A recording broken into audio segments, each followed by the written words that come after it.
Assalamualaikum warahmatullahi wabarakatuh. Halo, saya Nadia Rohma dari kelas 10 Akuntansi 1 SMKN 2 Kota Tangerang Selatan.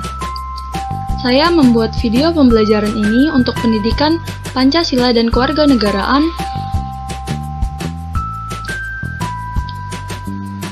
Integrasi Nasional.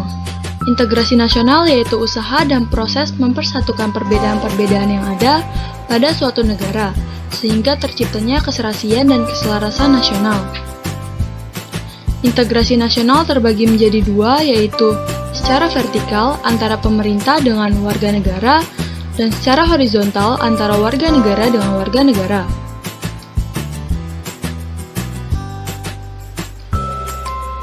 Aktualisasi kebinekaan dalam integrasi nasional.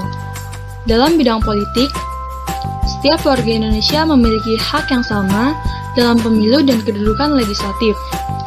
Dalam bidang hukum dan pemerintahan, setiap warga Indonesia berhak mengemukakan pendapat dan menerima perlakuan yang sama di mata hukum. Dalam bidang sosial budaya, tidak menganggap suatu suku lebih baik dari suku lain atau mendiskreditkan seseorang berdasarkan suatu golongan. Dalam bidang pertahanan dan keamanan, memiliki sikap bela negara, TNI dan Polri juga bekerja sama mengayomi masyarakat tanpa mendiskriminasi pihak tertentu. Konsep integrasi. Howard Friedgens, ahli sosiologi, mengemukakan konsep integrasi nasional yaitu penyatuan bangsa-bangsa yang berbeda atau memadukan masyarakat kecil yang banyak menjadi kesatuan utuh yang lebih besar. Myron Werner, seorang politisi Amerika, membagi 5 konsep integrasi. Yang pertama yaitu integrasi nasional. Integrasi nasional merujuk pada penyatuan berbagai kelompok budaya dan sosial suatu wilayah dalam proses pembentukan identitas nasional, serta membangun rasa kebangsaan. Yang kedua yaitu integrasi wilayah. Integrasi wilayah merujuk pada pembentukan wewenang kekuasaan nasional pusat di atas unit-unit sosial yang lebih kecil dan beranggotakan kelompok-kelompok sosial budaya masyarakat tertentu. Yang ketiga yaitu integrasi elit massa. Integrasi elit massa merujuk pada masalah menghubungkan pemerintahan dengan yang diperintah, yaitu mendekatkan perbedaan aspirasi dan nilai pada kelompok elit massa. Yang keempat yaitu integrasi nilai. Integrasi nilai merujuk pada adanya konsensus terhadap nilai minimum yang diperlukan untuk memelihara ketertiban sosial. Yang kelima yaitu integrasi tingkah laku. Integrasi tingkah laku atau tindakan integratif merujuk pada penciptaan tingkah laku terintegrasi dan yang diterima demi mencapai tujuan bersama.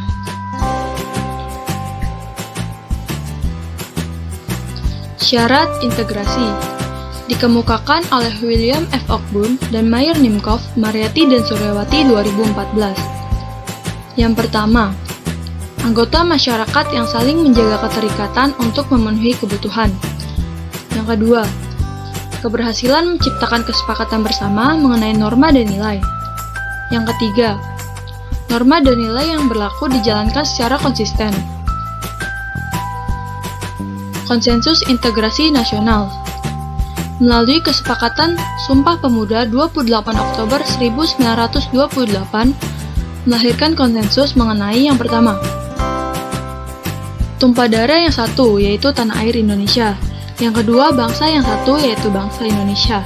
Yang ketiga yaitu bahasa yang satu yaitu bahasa Indonesia.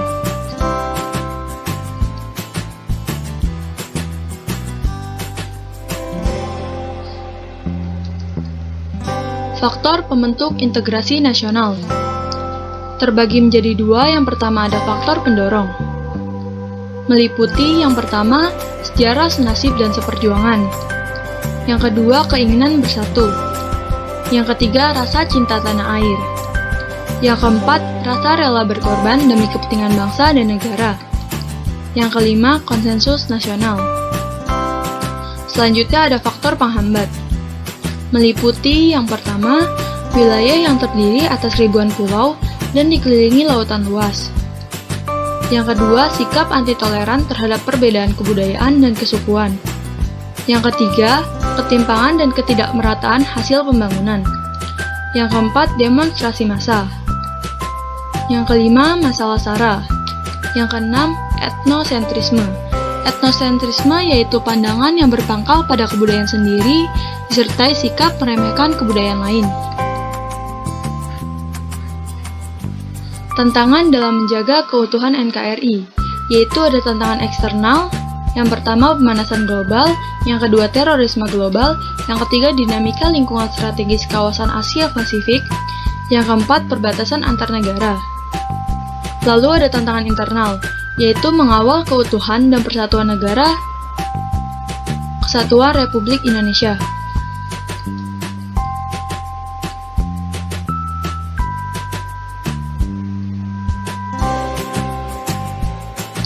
Dasar hukum bela negara. Yang pertama, sesuai dengan Undang-Undang Negara Republik Indonesia tahun 1945. Yang kedua, sesuai dengan Undang-Undang Nomor 29 Tahun 1954 tentang pokok-pokok perlawanan rakyat. Yang ketiga yaitu TAP MPR Nomor 6 Tahun 1973 tentang konsep wawasan Nusantara dan keamanan nasional. Yang keempat, Undang-Undang Nomor 20 Tahun 1982 tentang Kesatuan Pokok Hankam. Yang kelima, TAP MPR Nomor 6 Tahun 2000 tentang pemisahan TNI dan Polri. Yang ketujuh, TAP MPR Nomor 7 Tahun 2000 tentang peranan TNI dan Polri. Yang kedelapan, Undang-Undang Nomor 3 Tahun 2002 tentang Pertahanan Negara.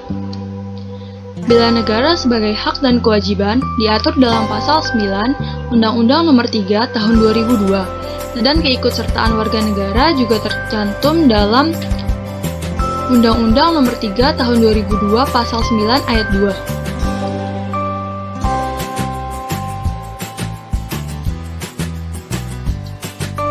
Upaya bela negara. Yang pertama itu pendidikan kewarganegaraan sesuai dengan Undang-Undang Nomor 20 Tahun 2003. Yang kedua, pelatihan dasar kepemimpinan secara wajib. Yang ketiga, pengabdian sebagai prajurit TNI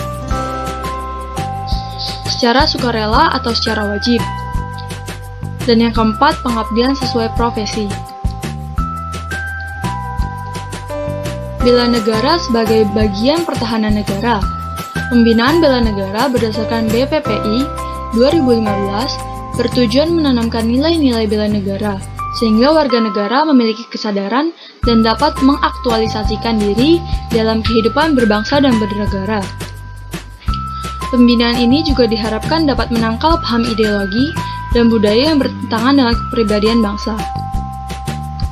Thank you for watching this video.